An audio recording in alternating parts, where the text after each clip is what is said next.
You get dickheads in any society. I never said that I thought it would be bad. Are you high now? Yeah. Hello, Tom Tilley with you for Hack. Are you ready to riff on the biggest stories of the week? Let's do it. Hack. The WA Council has decided to move its Australia Day celebrations to 2 days after the national holiday. Hail Trump! Hail our people! Hail victory! Out of the last 33 people who have been charged with terrorist-related offences in this country, 22 of those people are from second and third generation Lebanese Muslim background. A coup to nightclub and security pounce. What are you doing? It's not mine. Hack on Triple J with Tom Tilley. Plenty to riff on there. If you want to call in on any of those stories, do it now. 1300 0555 36 is the number. Hanging out with you today is our youngest federal politician, Liberal Senator James Paterson. Welcome to the show. Thank you, Tom. Great to have you back. In the other chair is Bhakti Puvanentharan, who is a journalist at The Age in Melbourne. Hello, Bhakti. Thanks for having me. Now, have you guys ever bought drugs in Bali? Zero times. Okay, great. Just checking. We'll get to that story in just a moment. First, I want to talk about the Fremantle Council in WA. They've decided to move their official Australia Day celebrations from the 26th of January, when everyone else does it, to the 28th of January. And this is a first. It seems to be, I guess, a leading edge in a growing debate or a growing push by some Australians to change Australia Day. Particularly, I guess, people are concerned about the way it reflects on the first Australians, given January 6 commemorates the landing of the First Fleet, which is why some people call it Invasion Day. Bhakti, do you think this is a good move by the Fremantle Council? Look, they clearly have responded to something that's come up through their constituents, and it's clearly a debate that Australia needs to have. James? I don't think it's a good thing. I think overwhelmingly Australia Day is a day for celebration. It should be an inclusive day. That's not to say that, we have a perfect history or a perfect country or anything like that, but it should be a day for everyone to celebrate together, and I don't support moving it. And that's exactly what they're doing. They said that on the 26th there will be an inclusive celebration. It just won't be called Australia Day. Yeah, it's interesting. I mean, James, do you think for Indigenous Australians who, I guess, that landing of the First Fleet has a different meaning to, compared to many other Australians, they can never really feel included on that day? Well, look, certainly Australia's history regarding Indigenous Australians is far from perfect, and I would never seek to diminish, some of the awful things that were done to Indigenous people throughout our history. But ultimately, I think this comes down to, do we think that Captain Arthur Phillip landing in Sydney Cove in 1788 was a good thing or not a good thing? I think it's a good thing because it created modern Australia, and we're one of the most amazing countries on earth, and that is something that we should celebrate. But lots of people think it's a terrible thing, James. I don't think... Do they actually seriously think it's a terrible thing that modern Australia is what it is today? I don't think many people actually think that. All right, well, I think we made mistakes in our history, and we should learn from them. But I don't think anyone thinks that Australia shouldn't exist. All right, Matt's Indigenous. What's your perspective, Matt? Yeah, I think they should can Australia Day. I feel like we've been taken over. Do you think the landing of Arthur Phillip was a good or a bad thing? I think he should have kept sailing to New Zealand.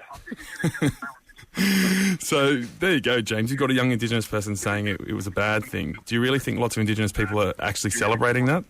There's certainly a diverse range of opinions in the Indigenous community about this, and that's been reflected in the media reporting today. Some who are critical of the decision and some who are supportive. That's fair enough. When I was actually in my previous life before the Senate at the Institute of Public Affairs, we did a poll on this, asking Australians whether they thought Australia Day is a day for celebration, and only 5% disagreed. 3% somewhat disagreed, and 2% strongly disagreed. So I think overwhelmingly people do see it as a day for celebration, as it should be. Matt, thanks for the call on the text line. John, great work by the council. All of Australia should do it for respect. Someone else says, I live in Fremantle and I'm pretty devo. Australia Day is about unity, and all they're doing is creating a divide. Where I see extremism, I will call it out. Where I see people breaking the Australian law, I will call it out. And where I see people doing harm to Australians, I will call it out. Hack on Triple J. That's Immigration Minister Peter Dutton. And this week he said letting Lebanese refugees into Australia in the 70s was a mistake because some of the children of some of those people have turned out to be terrorists. And it sparked a massive backlash. Check this out. Out of the last 33 people who have been charged with terrorist-related offences in this country, 22 of those people are from second and third generation Lebanese Muslim background. Peter Dutton has suggested allowing Lebanese Muslims into Australia in the 1970s was a mistake. Peter Dutton is a racist bigot. Well, that's unparliamentary language. Will the Minister now apologise to Australia's hard-working migrant communities, including but not limited to the Vietnamese community? Yes. Instead of forging a new Australian identity that is inclusive of all those who are here, we are blatantly seeking to divide and create a racially and ethnically intolerant Australia. A more thoughtful and compassionate minister you will not find. That was the Attorney General George Brandis saying that the Immigration Minister, Peter Dutton, is a more thoughtful, compassionate minister than any other minister you would find in the Parliament. You also heard Sarah Hanson-Young from the Greens saying he's a racist bigot, a real diversity of views there as well. I'd love to know what you thought of Minister Dutton's comments about Lebanese Australians. Give us a call, 1300 0555 36. James, you're a colleague of Peter Dutton. Is he the most thoughtful and compassionate minister you've ever met? I admire Peter Dutton a lot, Tom. I think he's achieved great things in the immigration portfolio. I know he's got his critics, but if you look at his record and the record he shares with his predecessor, Scott Morrison, this is someone who's presided over closing 17 detention centres in Australia. This is someone who's presided over getting 2,000 children out of detention, which it peaked at under the previous government. And this is someone who's actually found a path to hopefully closing Manus Island and Nauru. So you support his actions? Do you support his words? Yeah, I think Peter made an entirely reasonable point. We do have to learn the lessons of previous immigration decisions. And, for example, one of the things we've learnt about immigration is it's really important the settlement integration services that are provided to migrants when they first arrive, because if they aren't, it can have long-lasting effects. These are second and third generation and Australians. They are genuinely Australians. They've never lived anywhere else. So for you to question their assimilation is... They were born in Australian hospitals. What are you talking about, James? Well, that's the point. So they have really long-lasting effects of not getting the integration process right at the very beginning. So because we know that lots of things about you is intergenerational, that you're very much formed by your parents and your grandparents' experience. So that's one of the things we've learned. We do integration totally differently to what we did 30, 40 years ago. So to say that there's nothing to be learned from our previous experience is just a really silly argument. But you can always learn things, James, but I guess to say that it was a mistake at that point in the 1970s, you had a lot of people in all kinds of trouble, facing all kinds of persecution during the Lebanese civil war in the mid-70s. To say at that point in time, looking at that situation, that it was a mistake to take in around 30,000 refugees because at some point in time in the future, their children or grandchildren, and a very small percentage of them, may commit acts of terrorism. I mean, can you say that was a mistake at that point in time?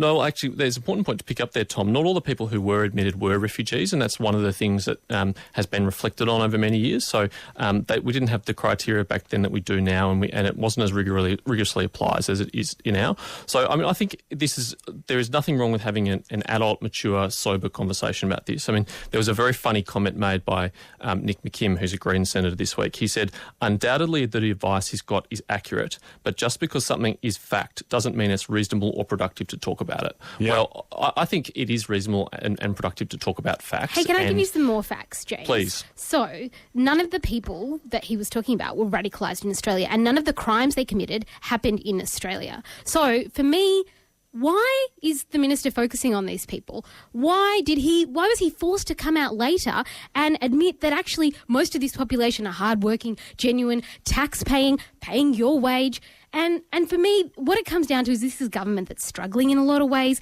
You can't get legislation through because crossbenchers aren't turning up. You're suing a grandfather because he used the word Medicare on his website. It's been a hard week for this government, and you can't help but question, maybe this is just fear-mongering. So you're saying it's a diversion?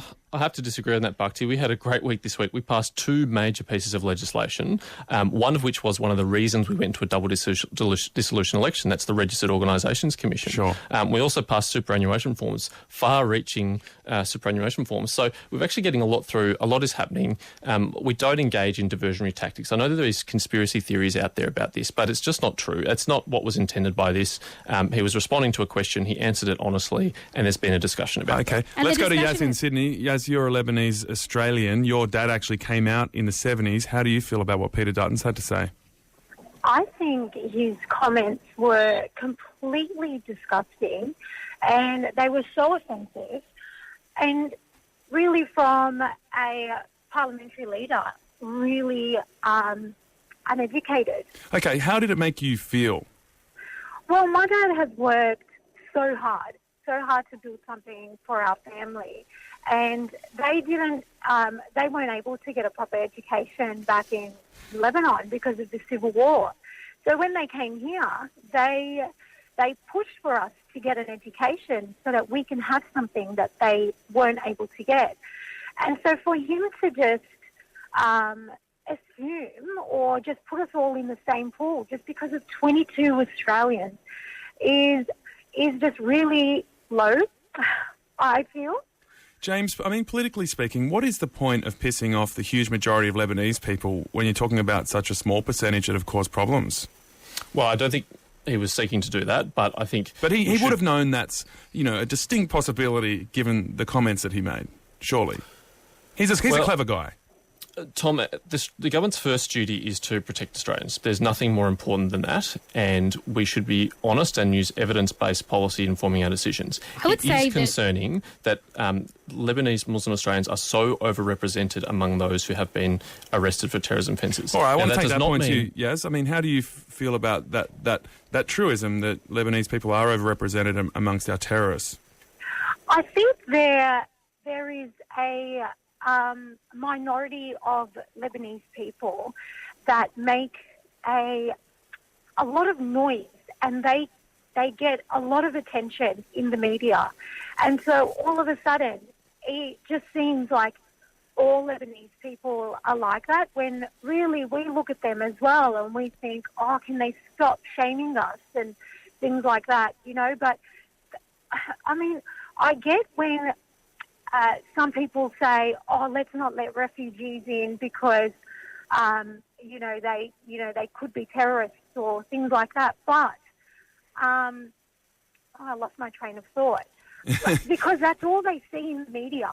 So, but people need to do their own research and meet other Lebanese Muslims that have gone places and really work for this country and appreciate that everything that it's given them. Because I feel like a lot of people that make these comments haven't actually met a good majority of Lebanese people. Yeah, interesting point. Could be true. Yes, thanks for the call. Jack, you're in Burwood in Sydney. What's your point of view?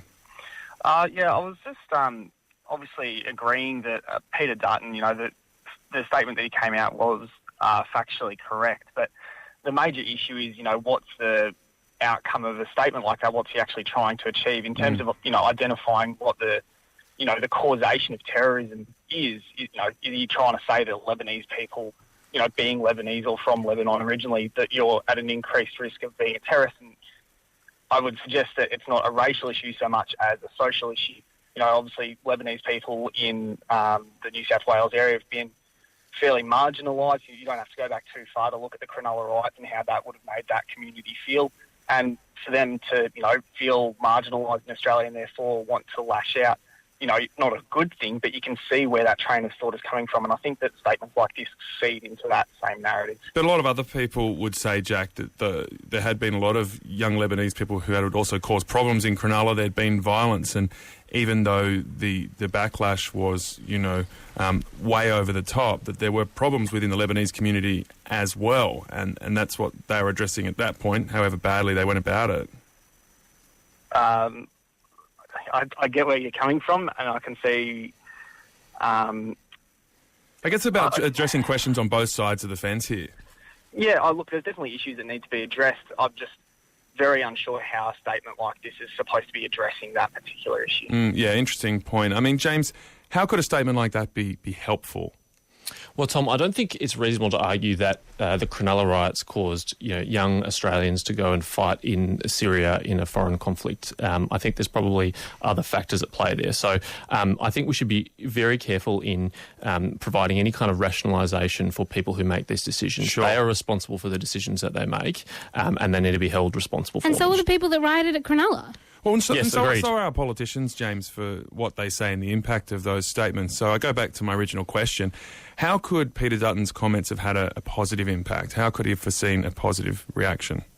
Well, I think there's a real expectation, and I think we're seeing this particularly post-Brexit, post-Trump, that politicians speak honestly and plainly about the problems that we face, and we don't sugarcoat them or use, misleading language. So one of the people that has spoken about this a lot this week is one of my colleagues, Michael Sukkar. He is from a Lebanese background, his family, Lebanese Christian family, and he was very strong about the need to be honest about this. It is a problem.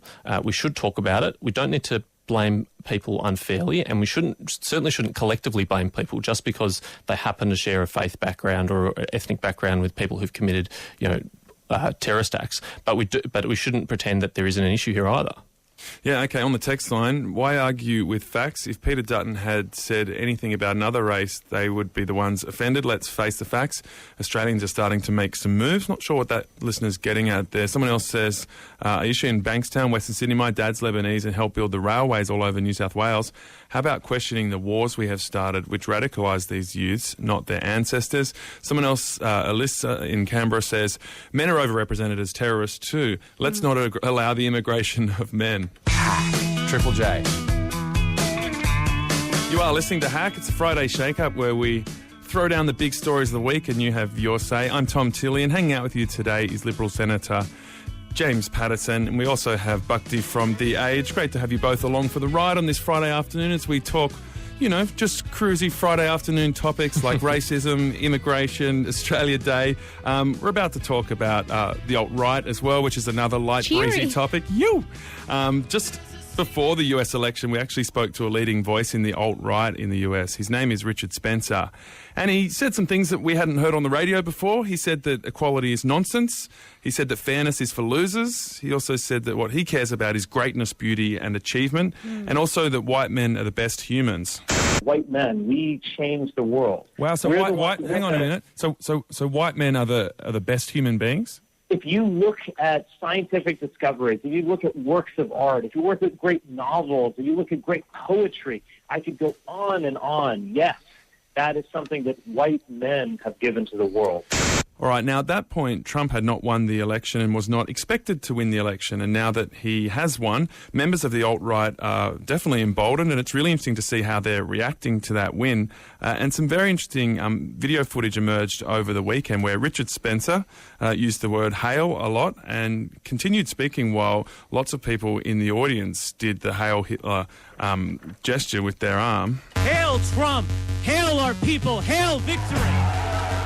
The Alt-Right National Policy Institute. Over the weekend, they gathered in Washington to celebrate Donald Trump's victory. Here's how they celebrated, using Nazi propaganda terms, bashing Hillary Clinton's minority support, and saying America belongs to white people. To be white is to be a striver, a crusader, an explorer, and a conqueror. We build, we produce, we go upward. And we recognize the central lie of American race relations. We don't exploit other groups. We don't gain anything from their presence. They need us and not the other way around. Hack. Anna from Hobart says, let's stop calling them the alt-right. Let's start calling them what they are, white supremacists. It's very interesting to hear those words. I think pretty scary for a lot of people. Do they worry you, or do you think they're just right out on the fringe? Give me a call, 1300 0555 36. James, do you see any problems with what was going down in that meeting? Oh, look, it turns my stomach. I don't like it at all. I hate to hear things like that, and most people would. One thing I would say, I'm very critical of these people, obviously, but one thing I would say is it's unfair to judge a politician or a political party by their most out there supporters. Everyone's got wacky supporters, and if we went around and interviewed them all, they wouldn't reflect too well on the politicians. You got some wacky supporters, James? Oh, look, probably. Haven't met them yet, but I'm sure they're out there. No, in all seriousness, this is really disturbing. It's not something we want to see in mainstream political life. Look, it's incumbent on politicians to do enough to distance themselves from them and make clear that they won't have any influence on their policies, I think. Bhakti, what's your reaction? Yeah, so let's think about what Donald Trump did say. The president-elect said he condemns all forms of racism. But I don't think that's enough. I think he needs to go much, much further. America, as we know it, was built on Jewish migration. And not just Jewish migration. Well, there were waves of migrants from all over Europe. Exactly. It was built on immigrants. And in Germany today, you can't say those words without going to jail for 6 months. These are just completely radical in the worst possible way. And I think Trump has gone nowhere near far enough. So do you think he has to single out every small group that says these kind of extreme things that supported him? These people are saying that they're responsible for Trump's election. They can say whatever they want. Sure, but they're in the news. You're talking about them. You interviewed them, and you called them the alt-right instead of neo-Nazis. So we need to really think about where how big we make them seem and how much credit we give them. On the text line, no one can say anything without being racist. It's ridiculous. If you're white and you have an opinion, you're a racist. Get a grip. And that goes to the point why a lot of these groups have support. They're fighting against political correctness, which a lot of people think has gone way too far. I mean, James, do you understand why these groups have got some kind of ascendancy in the last year or two? Oh, look, I think they've always been there and you know, there's times which they feel more emboldened and more encouraged and, you know, the political extremes are interesting for the media to talk about and listen to because they're different and strange and out there. So I understand why it attracts attention. But I think Bhakti makes a reasonable point. We shouldn't give them undue standing that they don't actually deserve. I think the vast majority of Americans would totally reject those views and be repelled by them. And so we shouldn't pretend that they're representative in the way that they're not. So do you think their influence will grow or wane from this point forward? Look, it's impossible to know. My hope is that they will wane, and I suspect that, frankly, they're not very appealing to most people. I think most people would find them strange and out there and discomforting. Will from Warrnambool, what's your reaction? Well, I think a lot of people are a bit scared at the moment. If you look at the people like that vote for Trump, people that vote for Brexit, they feel a bit left out. And because of this sudden, radical marginalised change, would be another, maybe more generous word. Yeah, that probably would be it. And I think it's that sort of fear because we live in a pretty scary time. Like that Apex group in Melbourne, they've done some pretty crazy stuff, and I think it's just that fear of change has sort of definitely driven these sort of groups. And Will, where do you fit in with all of this? Do you share some of those fears? Oh, I'm just an Australian farmer. I really have no say at all. But you just sort of just an Aussie bloke. Yeah, just exactly. But you just see it, and you just think, well, why? Why have they done this? And you can sort of stem it through fear. Yeah, I think a lot of people would agree with that observation. Will, thanks for the call. Nick in Brisbane, you think identity politics have given rise to the alt-right, if we're going to call them that? Yeah, totally. So I'm a conservative commentator in America. Ben Shapiro has stated, he's very anti-alt-right, very anti-Trump, and the alt-right that supports him. But he blames that, very far-left movements have, for example, taken over groups such as the Democratic Party, and this pushes people, towards a more right-wing group. And, when you see the left playing all these identity politics, other groups, especially uneducated middle-class groups, feel very left out. James, would you agree with that? Oh, look, I generally don't like identity politics. I don't think we should treat people differently because of a characteristic they share, like their gender or their Lebanese ethnicity or anything like that. We should treat them as individuals, and they deserve to be respected as individuals. And when they do bad things, condemned as individuals. So I think there's a bit of truth to that when there are people out there strongly associating themselves with a cultural identity, then other people are going to do the same in reaction. On the text line, thanks for the call, Nick. I really hope World War III won't start. Obviously, that person's concerned that's where we're headed. Jim from Tassie says a large number of them are just provocateurs. I wouldn't buy into it. Someone else. I wish, if we shouldn't judge politicians by their most outspoken members, maybe the same should apply to radicalised individuals who also represent their entire religion. Emily from Sydney, interesting point, drawing a few topics together there. I don't do this. I don't need dreams. What are you doing? It's not mine. Triple J, Tom Tilley. Bit of a massive scare this week. There was an Aussie locked up potentially for years in Bali because of a drug arrest. Pretty scary stuff. 18-year-old Jamie Murphy will never forget this week. As long as he lives, he was able to walk free. Thank goodness. A Kuta nightclub and security pounce. I don't do this. I need dreams. The moment Jamie Murphy went from tourist to drug suspect. Did you do it? Are they drugs? Are you okay? Security guards at a nightclub claimed they found him with a small bag of white powder. Friends have already been in this morning to visit him in his holding cell here in Kuta Police Station. 18-year-old Jamie Murphy will stay in Kuta Police Station while laboratory staff test his blood and urine for traces of drugs. Mr Murphy was cleared and freed after the powder turned out to be a mixture of headache remedy and caffeine. There's people sidling up to you saying, you want ephedrine, you want ecstasy, you want cocaine, and most of it is actually fake. I have to take this opportunity to remind young people in particular who are going overseas for schoolies weeks or trips after the end of school to remember that they are subject to the laws of the country that they're visiting. You're listening to Hack on Triple J. Julie Bishop there, and you also heard some comments from Catherine Bonella, who's the author of a book called Snowing in Bali, which looks into the massive drug scene in Bali. And her comments got a big reaction yesterday. She said there's loads of crushed pharmaceuticals being sold on the streets of Bali. Often the pushers are telling people it's cocaine, and it's far from it. She also said that police dragged out the investigation of Jamie Murphy so they could basically shake the family down for money, which is a pretty strong accusation. It got a big reaction on the text line. Some people saying she was spot on and cutting through the crap. Other people were saying she didn't know what she was talking about. I'd love to hear from you. Have you ever been to Bali and gotten into trouble? Have you ever paid your way out of trouble? Have you bought drugs in Bali? Why did you do that? Give me a call, 1300 055536, 1300 055536. Bhakti, given the drug-related horror stories we've witnessed from Bali over the years, can you believe people still buy drugs there? Young people are always going to make mistakes, and I think that that's part of growing up. And I don't. So interesting you say young people, like maybe so young they don't really know these horror stories that others have grown up with? Yeah, that's possible. I mean, there is probably a lot of 16-year-olds out there who don't know who Chappelle Corby is very well, and that's fair enough. But what they need are older people in their lives telling them, like Julie Bishop just did then, that you need to follow the laws when you go somewhere, and you can't just treat Bali as some lawless playground. Yeah, it seems though no matter how many warnings people get, they still do it. Yeah, and one of the interesting trends we're seeing is that because the Gold Coast is increasingly seen as a sanitised place. And safe. And safe. Well, people want to kind of cut loose even more than they did there. And that, for me, is just crazy because I wasn't allowed to go on schoolies at all. Now, James, it wasn't that long ago you left Year 12 being Australia's youngest federal politician. Where did you spend schoolies? Like all good public school boys from Victoria, I went to the Gold Coast for schoolies. We weren't cool enough to go with the private school kids to Byron Bay, so I was very jealous of that. And no, there wasn't too many drugs that I'm aware of. Did you feel like it was too sanitised at the Gold Coast? No, not really. I think we had a great time. We drank a lot of Red Bull, that's for sure. That was our drug of choice, obviously with alcohol, but that was our kind of main upper. Rob from Byron, this country is different. The laws are different. The penalties are different.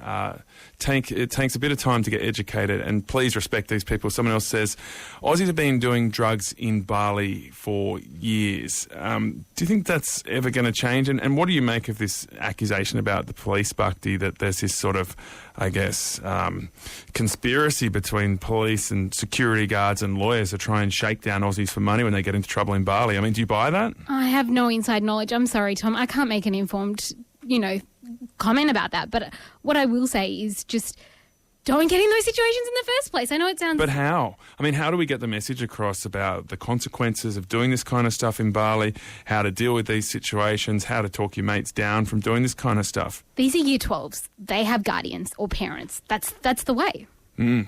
What do you think, James? Like, is there a way to get the message across, or do we all have to learn our mistakes for ourselves? I think every time one of these things happen, it sends a pretty good signal to everyone else that that's not a good way to go about things. And one of the really positive things about all the media coverage about it is that it really, it's very clear that it's not a good path to go down. So hopefully people will learn from that.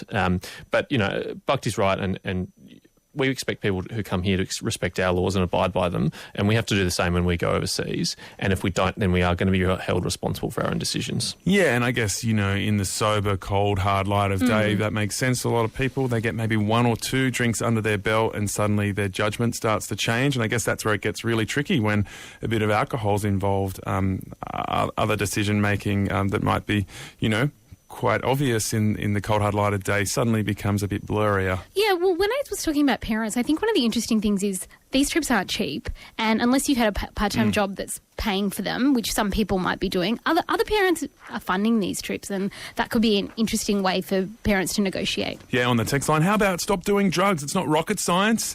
There's always that simple solution that comes in. It doesn't seem to work. We are out of time. Bhakti Puvanentharan from The Age, thank you so much for joining us. Can I just quickly plug our new podcast, Hard Bargain? What's it called? It's called Hard Bargain, and this week we're talking about cheap supermarket wines. Oh, that sounds like another way to get into trouble. James Paterson, Liberal Senator, thank you so much for